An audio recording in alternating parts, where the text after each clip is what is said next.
Saludos, acá está Javier Estrada de vuelta y seguimos con el curso de negociación con el cual hemos empezado, el segundo módulo.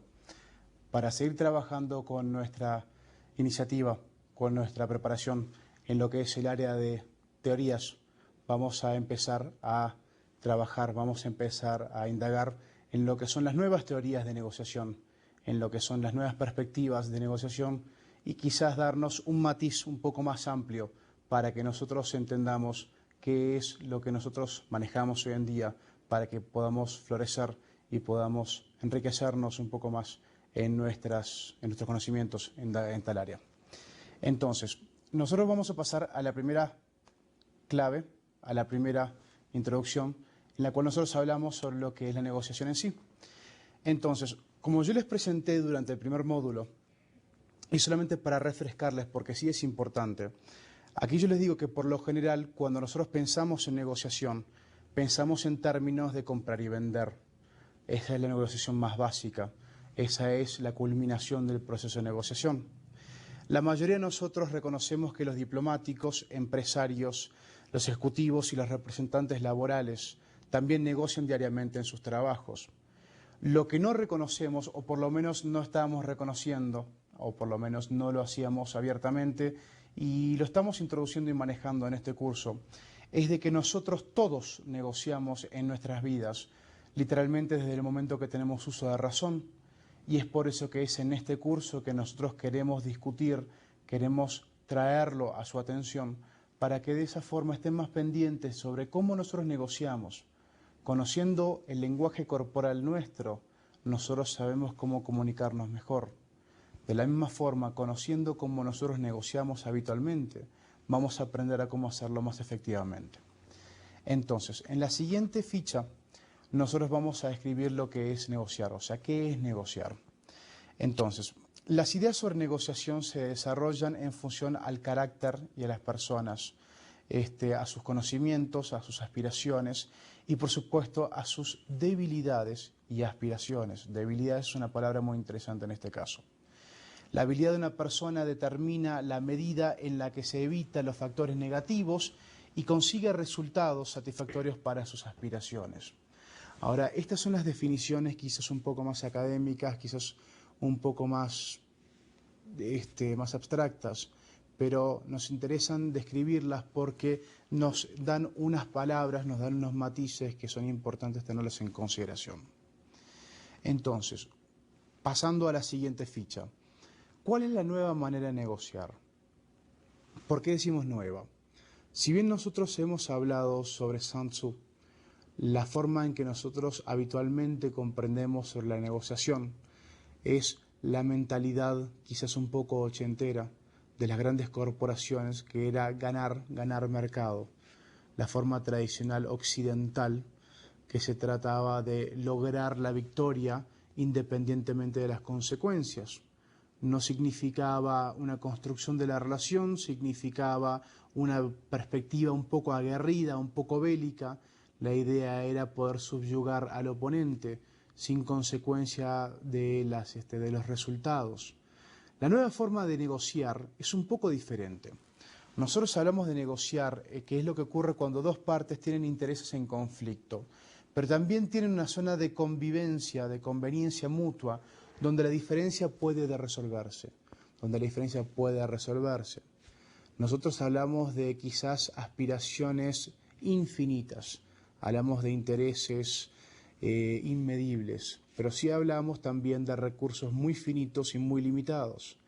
Pero también hablamos de un territorio o de un terreno donde las condiciones se dan para que ambas partes, aun siendo los seres humanos intrínsecamente diferentes, donde ambas partes puedan llegar a un punto de convergencia, donde ambas partes puedan llegar a un punto de resolución, puedan llegar a un punto de entendimiento. Y no me refiero al lenguaje, no me refiero al intercambio intelectual, me refiero a un punto de entendimiento que pasa por lo humano, por la compasión. Estos ya son conceptos un poco más etéreos, pero no sin embargo aplicables. Ahora, ¿qué pasa cuando esto no se logra, cuando este campo no existe? Bueno, si no negociamos tenemos que recurrir a los derechos, al sistema legal. Hay un macrosistema, se ha hablado de, o sea, el neoliberalismo nos habla del juez, del Estado juez y gendarme, que es el Estado de que vela para que los derechos y los deberes de los ciudadanos no se contrapongan, no se limiten unos a los otros. Cuando nosotros no tenemos como ciudadanos la capacidad de entendernos, no tenemos la capacidad de buscar la forma de conciliar nuestras diferencias por nuestros propios medios o de recurrir a medios quizás informales, tenemos que entonces recurrir a los medios ya formales, a los medios legales, que son aquellos establecidos por el Estado, que verifica y que vigila para que los derechos individuales no sean violados por las aspiraciones de los otros. ¿Qué pasa cuando ni siquiera esto es suficiente? Bueno, cuando esto no funciona, estamos orientados hacia el conflicto. Recurrimos a la fuerza, al poder, en el cual se actúa unilateralmente y podemos terminar en el campo de la violencia o la guerra. Ya esto es la macroescala, ya esto es el recurso de los que no tienen creatividad, digámoslo de esa forma. Cuando se llega al punto donde el desentendimiento se ha transformado, se ha convertido en un proceso bélico, en un proceso de conflicto violento, ya estamos hablando en un punto donde los recursos tradicionales y naturales, en donde los recursos legales lógicos y creados para ese tipo de actividad ya no funcionan. Y entonces, unilateralmente, una de las partes, la parte que está obviamente más capacitada o simplemente más desesperada, toma la acción de atacar, toma una acción bélica y agresiva con fines destructivos o con fines de llamar la atención, y entonces se crea el conflicto violento, se crea la guerra. Y eso es obviamente el punto al cual nunca podemos llegar. Entonces, hablando y siguiendo sobre la nueva forma de negociar, la nueva manera de negociar, nosotros entendemos sobre lo que son las nuevas formas de negociación, las nuevas escuelas de negociación. Nosotros decimos que cada persona tiene su manera peculiar de negociar, resultado de las experiencias y las vivencias que nos han determinado en nuestras vidas familiar, nuestras vidas con las relaciones, nuestra religión, nuestros amigos. Y bueno, a lo largo de esa vida hemos desarrollado formas de manejar y de relacionarnos con otros y también de resolver conflictos. Se puede distinguir dos tipos de escuelas de pensamiento cuando se trata de la resolución de conflictos. Uno es la escuela de la tradición, la escuela de los 80 que yo les mencionaba recién, que es la escuela de ganar a toda costa. La perspectiva de tenemos que lograr la victoria para nosotros sin interés y sin prejuicio del resultado o los efectos negativos que puedan haber en la contraparte.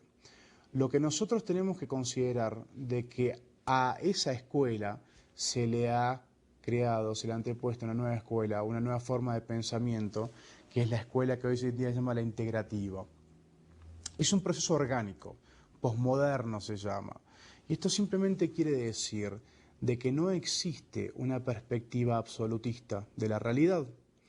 Más allá de la filosofía, de la verborragia, lo que estamos tratando de decir es de que si nosotros pensamos de que no existe una verdad absoluta en el campo de la negociación y de que cada una de las partes está realmente velando por su mejor interés, si nosotros asumimos de que cada una de las partes son entidades de que están procurando protegerse y proteger a los suyos, entonces quizás tenemos que tomar una perspectiva un poco más orgánica, un poco más holística, lo que quiere decir de que tenemos que buscar la forma de entender a la contraparte, entender las razones por las cuales ellos o ellas han decidido resolver, han decidido buscar la resolución de conflicto de forma violenta, han decidido buscar la negociación, y entonces si nosotros entendemos o procuramos entender o hacemos intento de entendernos, ya estamos tomando un paso muy importante hacia la resolución del conflicto. Es una muy buena recomendación que les estoy haciendo ahora.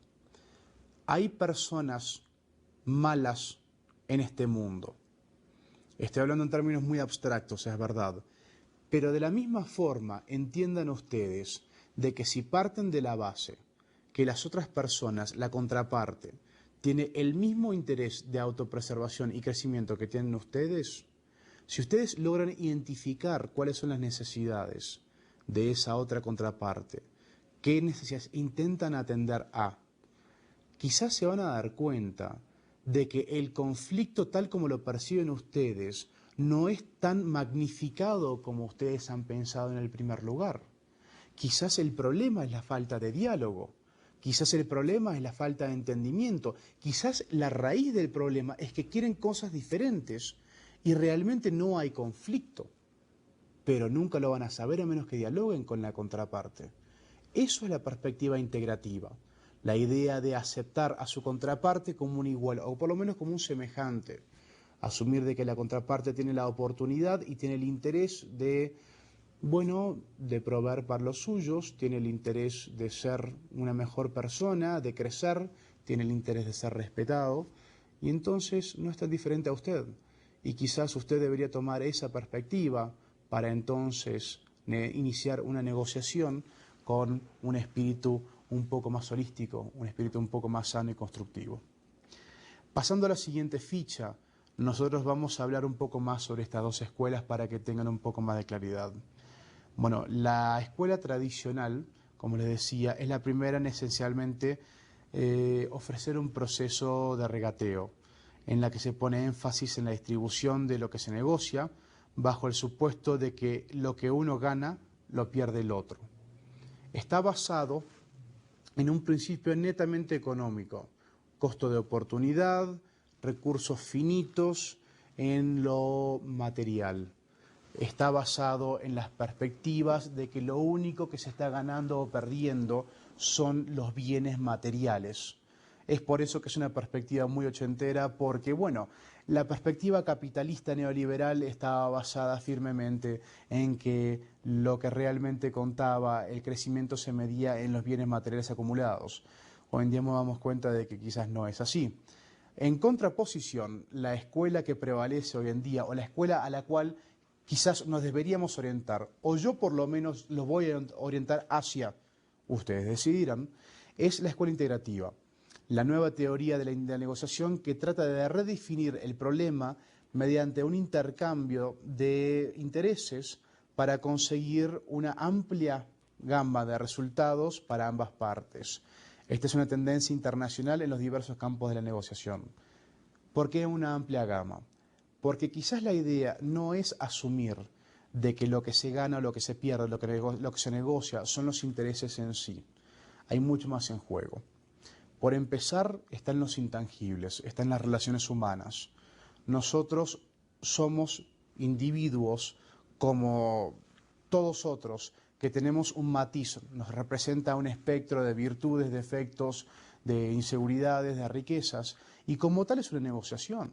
Las relaciones humanas son tan matizadas y son tan ricas como los seres humanos en sí. Entonces, en una negociación no podemos obviar de que lo que se está comprometiendo, lo que se está poniendo en juego, es también la relación humana en todos sus matices. La relación humana en lo que estamos construyendo, en lo que estamos sacrificando, en lo que estamos juzgando. Cuando usted está suponiendo que su enemigo cuenta o hace o le falta unas virtudes que usted cuenta con, cuando usted está utilizando un juicio de valor sobre su enemigo, cuando usted menosprecia a su enemigo, y quiero clarificar, cuando me refiero a su enemigo me refiero al oponente, a la otra parte, pero también yo utilizo un juicio de valor para simplemente posicionar a las partes, no porque quiera decir de que la otra parte es un enemigo y haya que combatirlo, pero digreso.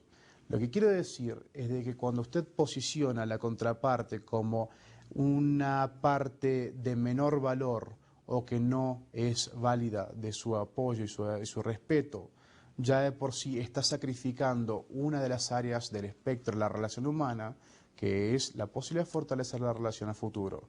Eso piénselo, porque eso puede significar para usted la pérdida de un cliente, la pérdida de un amigo, la pérdida de un hermano, la pérdida de un familiar. Esto es una verdad que se aplica a todas las negociaciones. Usted tiene que tener muy en claro que lo que está tratando de negociar quizás no es la relación o la persona, es solamente el objeto. Manténgase enfocado en ello y no tome a la persona, no tome el espectro de la persona como juicio, como punto de referencia para lograr el acometido. Es la mejor forma de destruir una buena relación. La siguiente ficha es lo que nosotros vamos a hablar sobre uno de los nuevos, unos nuevos filósofos de la negociación. Es un americano de nombre se llama Chester Carras, que ha sido un pionero en las nuevas teorías de la negociación. Es un integracionista, pero definitivamente se ha inspirado mucho en las teorías de Sun Tzu, en el hecho de que no es un idealista, es un señor de que tiene muy claro de que a veces las relaciones no se pueden salvar, y entonces nos da una serie de recomendaciones que es la que nosotros llamamos el decálogo de las nuevas teorías de negociación de acuerdo a Chester Carras. Entonces, ¿qué es lo que nos dice Chester Carras? Y vamos a ir analizando una por una de ellas para que les quede total tranquilidad de qué se refiere. Con sus colegas no negocie, como si fueran adversarios, ni tampoco lo vuelva a amistad. Mantenga su relación en una cordial y respetuoso colegaje. Esto es una realidad en cualquier campo laboral. Hay que definir dónde están las relaciones. De la misma forma que se dice que no hay que hacer negocios con familia, y quizás en muchas situaciones esto es una verdad, en otras se aplica muy bien, pero hay mucho más en juego cuando usted tiene muchos niveles, muchos matices de relación. Esto es quizás una gran realidad en el campo de la negociación. Negociando con sus colegas, con sus iguales, con la gente que está en su equipo, usted puede estar comprometiendo la relación con la única gente con la cual usted debería estar aliado a. No negocie con gente con la cual usted necesita estar aliado. Eso es absolutamente esencial. Mantenga la relación en nivel profesional, sin pasar al lado de la amistad y el compinchazgo, pero tampoco llevarlo al nivel del adversario. Mantenga la relación donde corresponde estar. Nos habla también que el propósito central de una negociación es resolver un problema conjunto. No es ganarle al otro ni llegar a todo trance a un acuerdo. Esto es un excelente punto y piénselo bien. El problema, cuando usted está peleando con alguien, cuando usted está negociando con alguien, usted está básicamente asumiendo o está básicamente discutiendo un problema de dos. Si usted, o de dos o de tres, pero básicamente son de dos. Si usted piensa de que el problema, como yo les había dicho recién, es un problema para los dos, la situación de conflicto, va a ser mucho más fácil encontrar una resolución. Usted tiene que partir de la base que en una negociación las dos partes están sufriendo por la situación actual. Sufrimiento es una palabra quizás un poco poética además, pero se aplica igual. Nadie entraría en una negociación si estaría contento con la situación actual. Piénselo de esa forma. Llévelo al lado personal, llévelo a su pareja, llévelo a su familia, llévelo a sus amigos. ¿Por qué usted entraría en una negociación? Y llamémoslo lo que es una negociación cuando usted tiene una pelea, si no es una situación que necesita resolver para poder avanzar. Es un problema de a dos y requiere soluciones de a dos. Usted no puede adjudicarle la culpa a la otra persona y abstraerse de ello, porque simplemente no va a llegar a un entendimiento. Se requieren dos para crear un problema y se requieren dos para encontrar la solución. Y eso es lo que Chester Carras les dice con respecto a la forma correcta de enfocar la relación y enfocar la negociación para poder llegar a un entendimiento más apropiado. El siguiente punto, piense a largo plazo, en los resultados que tendrá esta negociación tanto para la relación con el otro como para futuras negociaciones. Es muy valioso a la hora de hacer sacrificios en una relación pensar en lo que se está ganando. Pero aquí hay que hacer un caveat. Un caveat es un acoto legal. Usted tiene que hacer sacrificios por el beneficio del largo plazo. ¿Por qué le digo esto? Porque si usted sacrifica ciertos procesos para que la fortaleza de la relación se mantenga o incremente, obviamente se va a beneficiar usted y la relación también. ¿Qué pasa?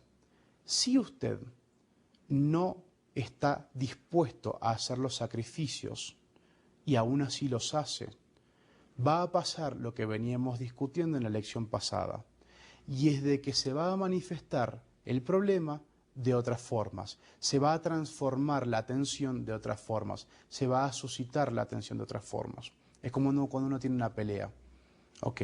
Cuando salen a flor, cuando sale a flote problemas de otro índole, de otro contexto, quiere decir simplemente de que esos temas no fueron resueltos. Así que si usted está dispuesto a hacer un sacrificio en beneficio de la relación, haga hincapié de que usted va a hacer el sacrificio y va a mantenerlo. Porque si no, lo que va a pasar es de que en la insatisfacción de hacer un sacrificio a medias, se va a transformar, se va a potenciar, y créame, no hay peor situación de que una relación que tiene que afrontar problemas exacerbados por el tiempo, la insatisfacción y sobre todo la desconfianza. Y eso es lo que crea cuando uno hace sacrificios a medias. No haga sacrificios que no está dispuesto a hacer. Pero si los hace, hágalos para que perduren. El próximo paso. Busque la solución favorable que daría un juez o árbitro externo. Apele a los números, a las razones. Deje de lado las amenazas y las mentiras. Es muy difícil buscar una solución en una negociación que no involucre el lado emocional. Es muy difícil. Y esto también se aplica, sobre todo se aplica en una relación de pareja, se aplica en una relación personal, familiar, en una negociación entre jefe y subalternos. Es muy difícil no ser emocional y no involucrarse personalmente en una negociación. Pero es necesario pensar justamente en estos términos. ¿Qué es lo que haría una persona que está quizás abstraída del problema? ¿Qué es lo que haría una persona que quizás no conoce el historial, que no conoce el sufrimiento anterior, que no tiene esas cicatrices causadas por tensiones y por el desgaste de una relación normal, que solamente tiene para juzgar los elementos actuales? Piense en esos términos, porque si usted simplemente filtra, si usted simplemente evita y le quita todos los elementos, todo el ruido, toda la molestia exterior, y solamente se enfoca en los momentos y los elementos que están causando tensión actual, puede ser mucho más fácil encontrarle la solución a un sistema. Pero ¿qué pasa? Esto a veces no es posible. A veces el problema recae en los orígenes del conflicto. Esta recomendación aún así se mantiene. Un mediador tiene la capacidad de ser objetivo, de sopesar los argumentos de ambas partes y llegar a un acuerdo y de matizar de forma que ambas partes se sientan quizás satisfechas con que fueron atendidas. Si usted no cuenta con un mediador, y no todos tenemos un mediador profesional que nos ayude a resolver un conflicto, tanto en el mundo empresarial como en el mundo personal, piense usted de esta forma: ¿qué es lo que yo puedo hacer de mi parte para lograr que nuestro conflicto tome los valores objetivos necesarios? ¿Cómo podemos llegar a eso? ¿Cómo podemos abstraernos de nosotros y de nuestras emociones? De nosotros como partes de una negociación profesional y personal. Aquí estoy siendo abstracto. Así que utilicen estas recomendaciones en el campo que crean ustedes necesaria. Entonces, ¿cómo podemos utilizar nosotros estas enseñanzas, estas perspectivas, abstraernos, mantenernos enfocados en la razón del conflicto, no en nosotros como personas, no en nosotros como nuestras inseguridades, y atacar y resolver el conflicto por sus características, por sus características propias, por sus características idóneas, y trabajar esos elementos abstraídos de nosotros. Eso va a ser mucho más fácil si que nosotros nos involucremos como personas.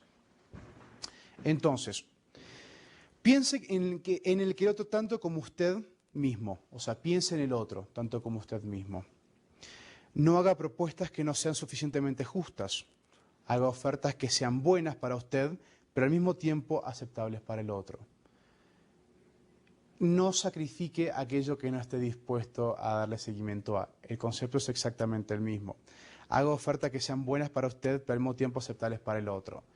Si usted va a estar ofreciendo algo de que para la otra parte es un insulto, y si usted conoce suficiente a la otra parte porque se preparó, porque como les dije, la idea de una negociación bien llevada a cabo es que usted conozca a su contraparte, es de que usted simplemente se prepare y sepa lo que la otra parte anticipa. Esto también quiere decir que a la hora de hacer ofertas, usted ofrezca algo que la contraparte esté dispuesto o dispuesta a aceptar. No insulte a la contraparte ofreciéndole algo que desmeritaría. A menos que sea una estrategia de manipulación, una estrategia simplemente para crear una situación de tensión innecesaria, que es absolutamente puntual y no tiene ningún beneficio a largo plazo, no la utilice. Si va a hacer una oferta, sea una oferta que sea viable, y entonces esa es la mejor forma de llegar a una resolución, creando beneficio y valor para ambas partes. Ahora, redefina el problema de la manera más amplia posible para que incluya los intereses reales más amplios del otro y los suyos propios. Utilice la negociación como un medio para redefinir el problema, haciendo preguntas y abriéndose a nuevas maneras de concebir la solución. ¿Por qué está recomendado esto? O quizás me gustaría elaborar un poco más con un ejemplo que creo que es muy interesante. En 1996, en Guatemala, se firmó unos acuerdos de paz entre el ejército y la guerrilla, la insurgencia. Fueron los acuerdos de paz que se entienden más amplios en la historia de cualquier acuerdo de paz de su tipo. ¿Por qué? Porque incluyeron dos tipos de acuerdos, dos tipos de perspectivas. Incluyeron los tratados operativos clásicos, que fueron cese al fuego, que fueron los acuerdos de desmovilización de la insurgencia, reinserción política de la insurgencia, desmovilización de un porcentaje de las Fuerzas Armadas, desmovilización de los cuerpos de inteligencia, apertura de los medios de prensa. Estos fueron los tratados operativos. Pero lo que pasó, que fue mucho más interesante a diferencia de cualquier otro acuerdo de paz de ese tipo, es que incluyeron una serie de tratados que llamaron subjetivos, estaban los tratados operativos por un lado y los tratados subjetivos por el otro. Estos tratados subjetivos fueron particulares en el sentido de que procuraron atender a las causas del conflicto.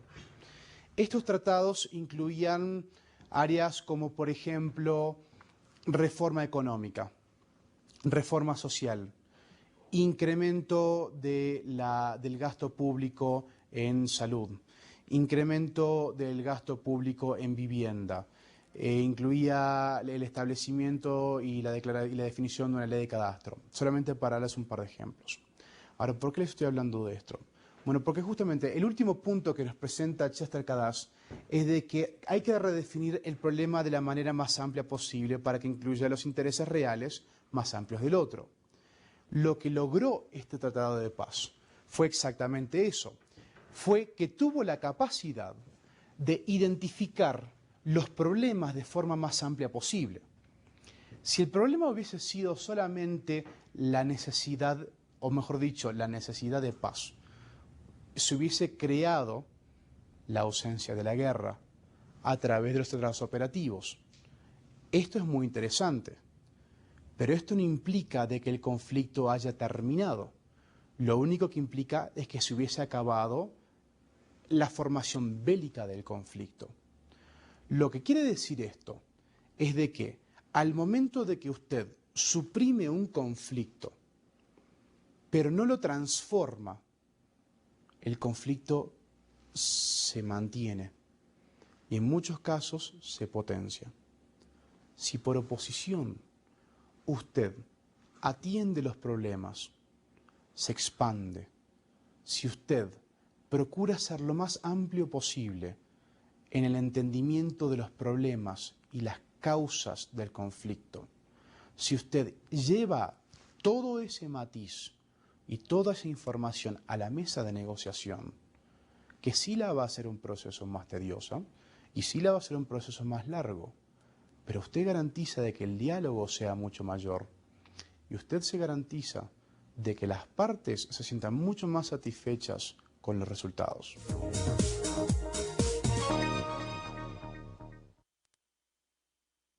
Bueno, bienvenidos nuevamente. Ahora vamos a seguir con lo que yo les comentaba sobre el decálogo de Chester Carras, que son sus recomendaciones de cómo poder proseguir con una negociación efectiva. Y entonces pasamos lo que es a la siguiente ficha y el punto número 7. Y el punto número 7 dice, haga preguntas y ofrezca gradualmente intercambios de información. Quizás de forma simultánea a lo que veníamos discutiendo anteriormente, es tremendamente importante que la negociación se dé dentro de un proceso no solamente de preparación previa, sino quizás también dentro de un proceso de intercambio de información durante la negociación en sí. ¿Por qué? Si nosotros tenemos la disposición de hacer saber nuestras necesidades, pero también no tenemos el miedo de conocer las perspectivas del otro, no es entonces un problema revelar nuestras actitudes hacia nuestro opositor, la contraparte, y de esa forma va a haber mucho más claridad a la hora de llevar a cabo la negociación. Nosotros obviamente no conocemos completamente la forma de pensar de la contraparte. Es más, cuando yo les decía de que cada uno de nosotros es realmente un espectro de virtudes, defectos, capacidades, inseguridades, esto es una de las grandes verdades que se va a anteponer y que va a definir la forma en que nosotros negociamos y discutimos con otras personas.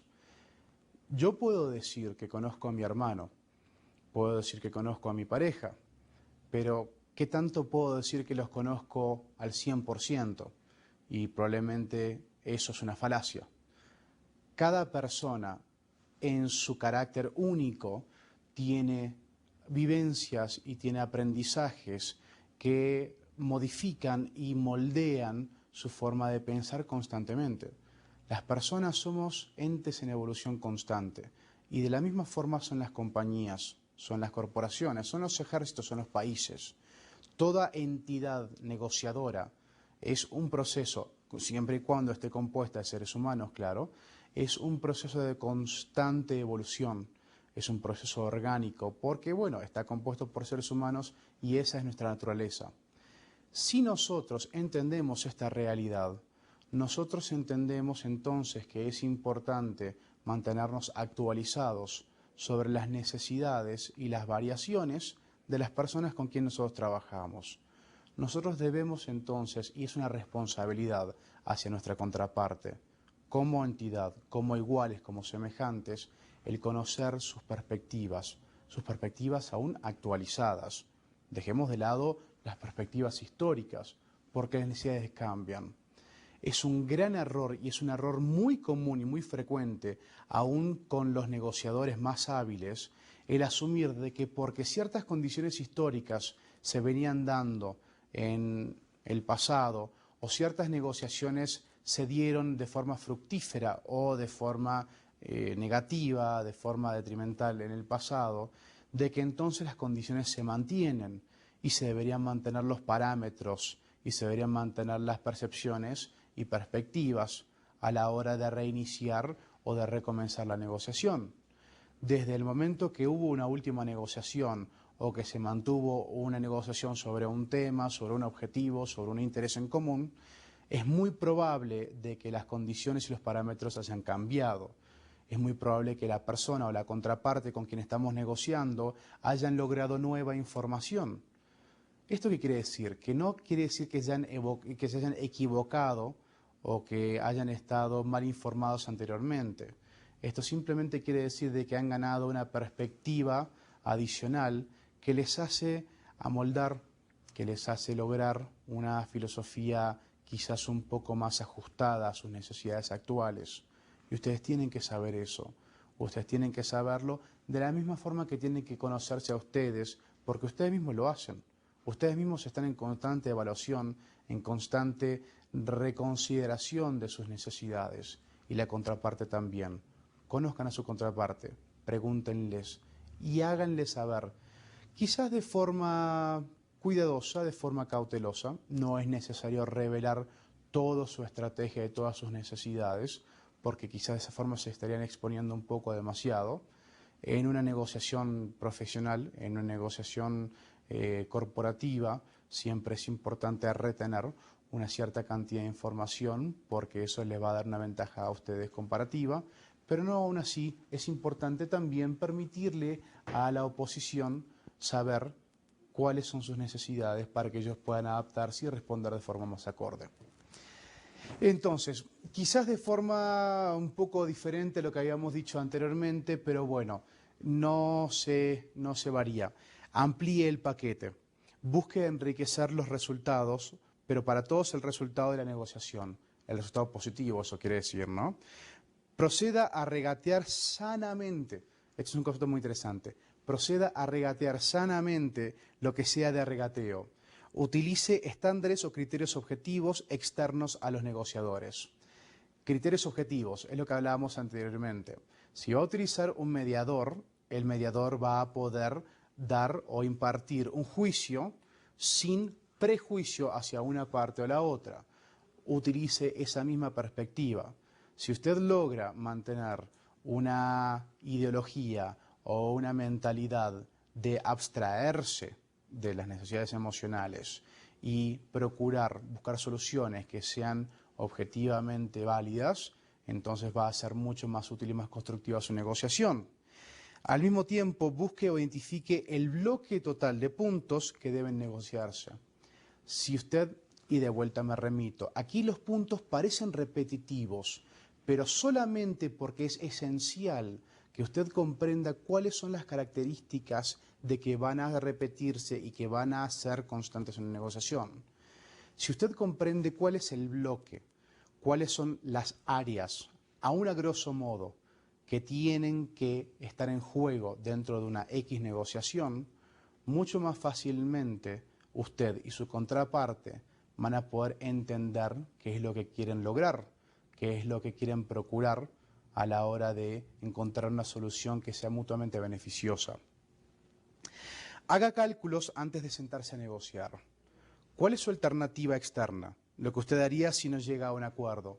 ¿Qué pasa si no se llega a un acuerdo? Hablábamos hace un momento sobre el proceso de decadencia de un conflicto. Primero se crea el malentendido, después se crea una situación de diálogo, pero que no funciona, entonces pasa a un árbitro externo, pasa a los procesos legales externos para resolverlo, y si eso no funciona, pasa a un proceso bélico, pasa a un proceso invasivo, pasa a un proceso donde hay una parte de que impone su voluntad sobre la otra. Pero entonces, si usted conoce su alternativa, conoce cuáles son los males que se pueden causar, cuáles son los procesos que pueden darse si usted no negocia, usted va a estar mucho más dispuesto a negociar conociendo cuál es el mal que se puede crear si no. Quizás no hay mal, quizás si no hay negociación no se pierde nada, quizás la negociación en sí es un proceso cansador y desgastante y lo que se está ganando, lo que se está logrando es insignificante. Quizás la relación no tiene por qué comprometerse si es que la negociación no se da. Así que usted tiene que considerar sus alternativas a la hora de llevar a cabo su negociación. Esto es muy importante. Las alternativas pueden ser positivas o negativas, pero solamente usted lo va a saber. Ahora, ¿cuáles son sus prioridades? ¿Cuál es el valor relativo de los diferentes puntos que va a negociar? ¿Cuáles son sus prioridades? ¿Qué está procurando lograr? Sí es importante llegar a un acuerdo que sea mutuamente beneficioso. Eso no se lo voy a negar. Pero de la misma forma, para usted poder crear beneficio para la contraparte, usted tiene que primero estar bien establecido. En una relación de pareja, ese concepto es tremendamente aplicable. Usted no puede dar de donde no tiene. Usted no puede crear bien para su pareja si usted no está satisfecho o íntegro como persona. Usted no puede crear bien para sus súbditos si usted como líder no se siente capacitado. De la misma forma en una negociación, si usted no se siente satisfecho en su postura, no puede ofrecer alternativas a sus contrapartes, a sus opositores, a sus oponentes, como quiera llamarles, porque usted va a estar entregando de donde no tiene. Usted va a estar creando un vacío dentro de su postura que está a lo largo comprometiendo su situación, debilitando la relación y creando un mal mucho más grande del bien que cree usted que estaría creando al corto plazo. Piense a largo plazo, repito esto, es muy importante. Si usted evalúa los pros y los contras de la situación y si usted considera de que al fin y al cabo no es tan importante preservar la diplomacia tanto como es preservar la relación, entonces usted está en una ventaja comparativa en la negociación. Y finalmente, el último punto del decálogo, determine las diferencias de valor que pueda haber entre usted y la contraparte. Y trate de intercambiar los puntos de más valor para usted por los de más valor para el otro. De que esta manera se crea valor, habrá más valor para ambos. Este es un punto muy interesante. Y yo se los mencionaba hace un rato y se los mencioné también en la otra lección. Nosotros, como personas, de la misma forma que somos diferentes, le asignamos diferente valor a diferentes cosas. Al momento de la negociación, si nosotros establecemos cuáles son nuestras prioridades y a qué es lo que nosotros le asignamos más valor, en contraposición de lo que es lo que la otra parte le asigna más valor, podemos de pronto darnos cuenta de que la escala de valor son diferentes. Y entonces podemos crear valor para la otra persona por el simple hecho de asignar o adjudicar aquello que para nosotros tiene menos insignificancia que para el otro. Pero de la misma forma, exigir o requerir de que se nos atienda o que se nos ofrezca algo que para nosotros es de valor elevado, pero para la contraparte no. ¿Cómo nos enteramos de esto? ¿Cómo nos enteramos que existe una situación de desvalor desbalanceado? Bueno, de valor desbalanceado solamente a través del diálogo. Eso es al fin y al cabo la negociación. Las relaciones se crean, las relaciones de cualquier índole se crean en el diálogo. Y usted tiene que estar dispuesto a dialogar con su contraparte, a dialogar abiertamente, honestamente, manteniendo su postura, manteniendo su respeto, manteniendo su fortaleza, porque es importante que nosotros siempre discutamos en una posición de fortaleza, no debilidad, no de caridad, a la hora de establecer una negociación que tenga frutos y que tenga éxito. Entonces ahora nos vamos a pasar la próxima ficha, que nos va a estar hablando sobre el concepto del poder. Yo por eso recién estaba hablando sobre mantener el estatus, mantener el estándar nuestro. El poder es un concepto muy elusivo, es como decir calidad. Es muy difícil de definir, pero es muy claro de percibir quién lo tiene y quién no. El poder, la gente percibe el poder de diferentes maneras.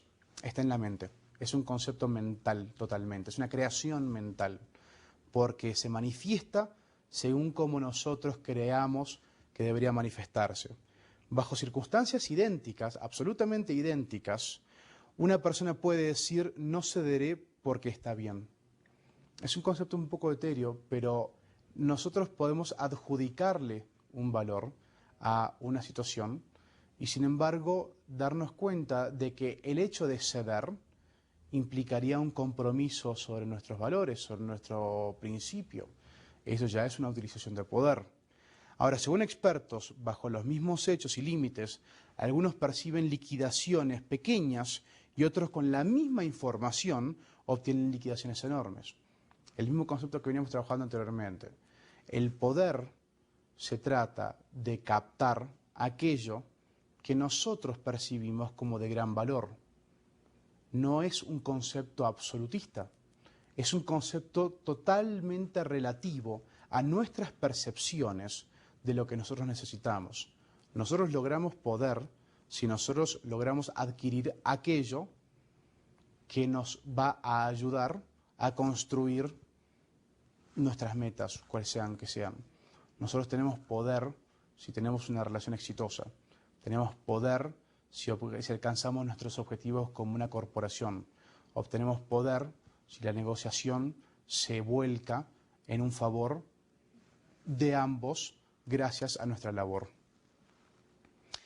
Entonces, en la próxima ficha nosotros hablaremos de las fuentes de poder. Y aquí quizás podemos un poco hablar sobre cuáles son las diferentes formas en las cuales el poder se manifiesta.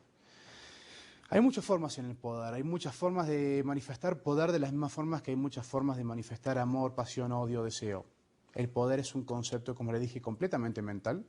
Es una definición que se mide solamente en términos personales, pero no quiere decir de que igual es un elemento que tiene un rol determinante. En la negociación existe, por ejemplo, el poder de la competencia, el poder que obtenemos de competir y ganar. Tenemos el poder de la legitimidad. Ustedes, si se dan cuenta del poder que obtiene una compañía al ser legítimo en el mercado, al tener el reconocimiento de sus iguales, eso es un poder tremendo. Cuando uno está negociando con una contraparte que tiene un mayor reconocimiento, una mejor imagen, una mejor estructura, una mejor reputación, en pocas palabras, una autoridad en el mercado, esa legitimidad le adjudica automáticamente un poder muy superior a la contraparte. Usted tiene que estar pendiente de ese poder. Captar ese poder es un desafío de por sí. Si usted logra captar ese poder, si usted logra capturar y reconocer y logra representar ese poder, ya usted ha logrado la ventaja comparativa. Porque la legitimidad, o tener la legitimidad, tener reconocimiento sobre la competencia, eso ya automáticamente lo pone usted en una autoría moral que es superior a la cual la va a tener la competencia y automáticamente usted ya está ganando. El poder del compromiso. Ahora esto es un concepto muy interesante. El poder de que uno adquiere al momento de tomar un compromiso y cumplirlo. El ser el tipo de persona o entidad o empresa que se conoce por ser el tipo de empresa de que se compromete a hacer algo y lo cumple, es un poder magnánimo, formidable. Una cosa es prometer en la negociación. Eso es fácil, como en una venta. Es fácil vender el mundo y los 10.000 cielos, pero poder cumplir con la promesa, porque al fin y al cabo cuando alguien le está comprando a usted, en una negociación, en una venta, le está comprando una idea, le está comprando un concepto, un intangible, en ese momento es un intangible.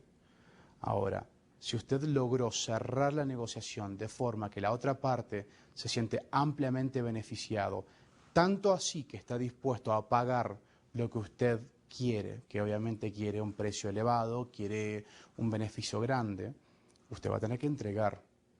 Y si usted no entrega, automáticamente ha perdido el poder de la relación. Usted tuvo poder en la negociación al hacer una promesa. Tuvo poder al lograr una imagen de poder entregar algo que nadie más podía. Pudo tener esa autoría, pero si usted no cumplió, falló. Y ahí, en ese momento, perdió el poder de legitimidad si usted lo tenía anteriormente. Y esos son dos poderes que perdió. Entonces piénselo seriamente. ¿Qué tan importante es para usted comprometer el poder del compromiso por el poder de la legitimidad? Ahora, tenemos el poder del conocimiento. Los líderes del mercado no son líderes porque tienen la mejor distribución, porque tienen la mayor capacidad de ofrecer precios bajos, porque tienen X. Todo lo que hacen los líderes, lo que hacen las empresas que manejan el mercado, que determinan en dónde se orienta, tienen una ventaja comparativa que las hace únicas, y es el poder de la información. Es lo que saben. Yo les hablaba en la lección anterior de que hoy en día las guerras no se ganan con tanques, ni balas, ni con bombas, tanto como se ganan con información. Aquel que posee la información, aquel que se prepara, se capacita, investiga, aquel que sale al mercado a conocer a sus consumidores, a la hora de la negociación, a la hora de llevar a cabo un proceso de intercambio, si usted tiene una información de que su opositor no tiene, de que su contrincante, su oponente no tiene, usted ya tiene un poder que es superior. Y eso le va a determinar la campaña y la negociación en su beneficio. Piénselo. Tenemos también el poder de asumir riesgos. Ahora, ¿qué pasa cuando uno está sumergido en una situación económica, llamémosla delicada? No solamente tiene la dificultad económica porque no tiene recursos suficientes como para mantener un nivel de vida elevado, también tiene, lo que es infinitamente peor, el riesgo de caer en una situación peor y más vulnerable si es que juega o si es que sacrifica los pocos recursos que tiene. Nosotros como seres humanos, nosotros tenemos 5 tipos de capitales. Tenemos el capital humano, que son las herramientas con las que contamos. Tenemos el capital físico, que es la tierra, que es los recursos. Tenemos el capital natural, que obviamente son, los recursos naturales.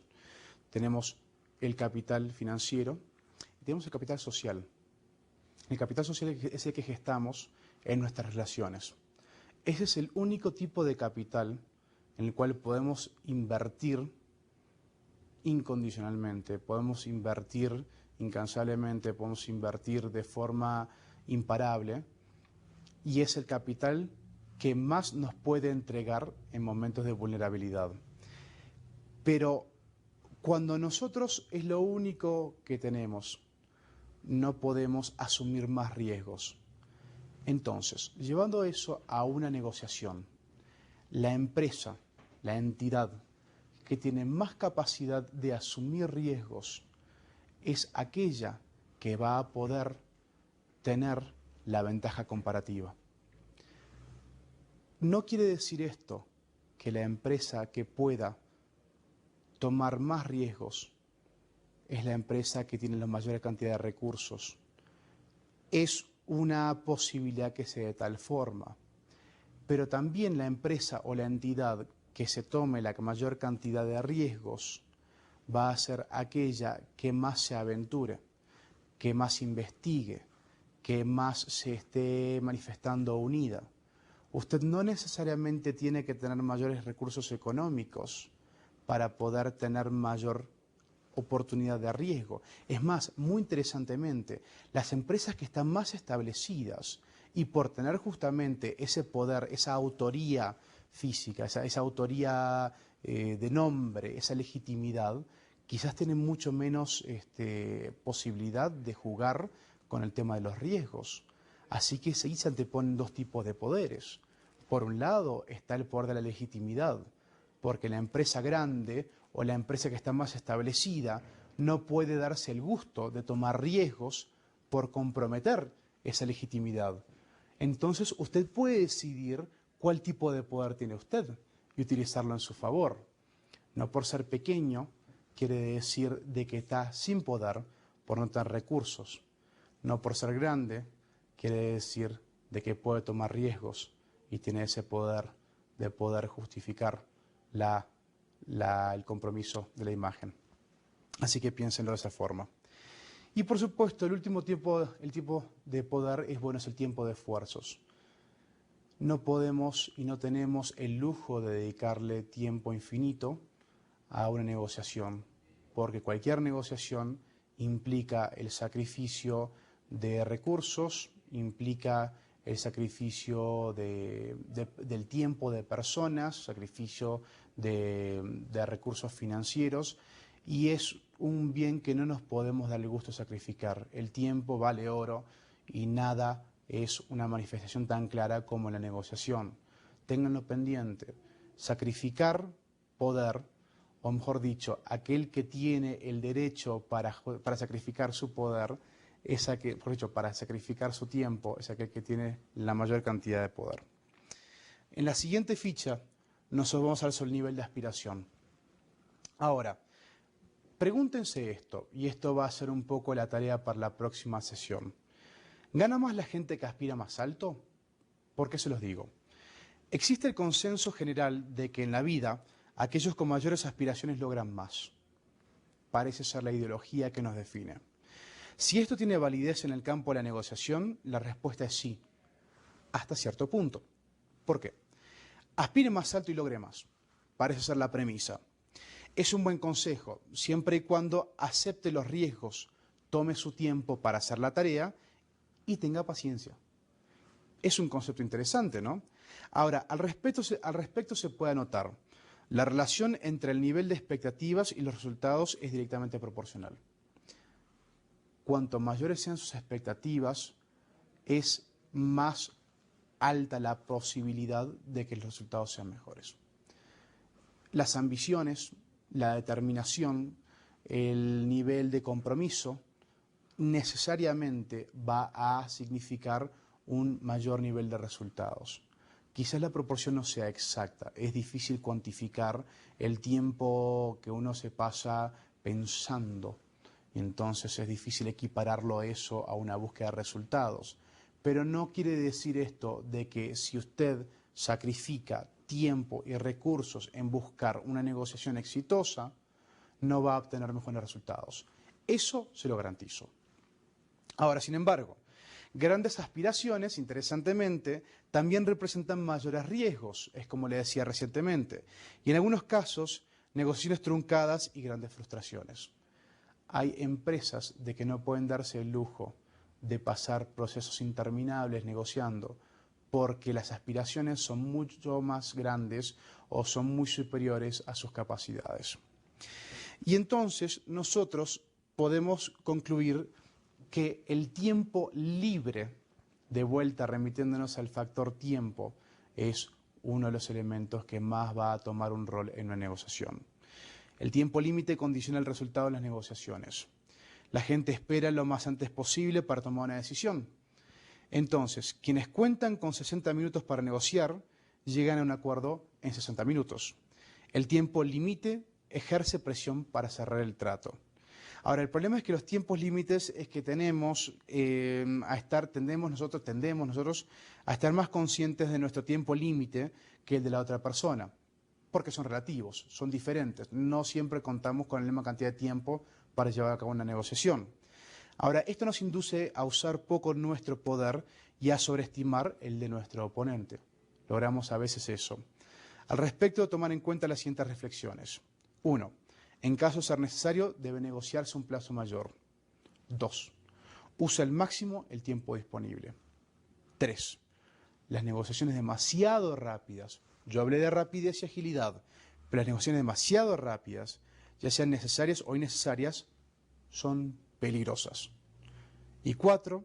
La persona que esté más preparada para una negociación rápida tiene más posibilidades de obtener mejores resultados. Entonces, esto ha sido la evaluación. Nosotros hemos obviamente discutido la lección de hoy. Nosotros tenemos básicamente una última ficha que queremos discutir con ustedes, y es que existen dos tipos de negociación, la negociación cooperativa y la negociación competitiva. Entonces, quiero discutírselo rápidamente porque si bien no es elemental para esta sesión, es importante que ustedes la tengan pendiente. Primero todo, la negociación cooperativa es que el principio básico de este tipo de negociación es que ambas partes ganan, por tanto siempre hay un trato mejor para ambos y si están dispuestos a tomarse el tiempo para buscarlo.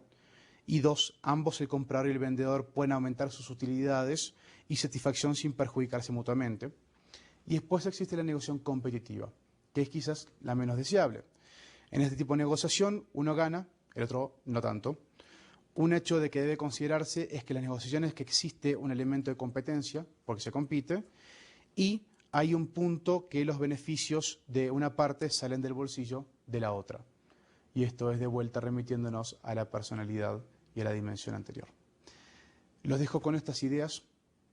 Ha sido un placer compartir esta lección con ustedes y anticipamos a la próxima lección que vamos a estar discutiendo más allá de las teorías de la negociación. Gracias.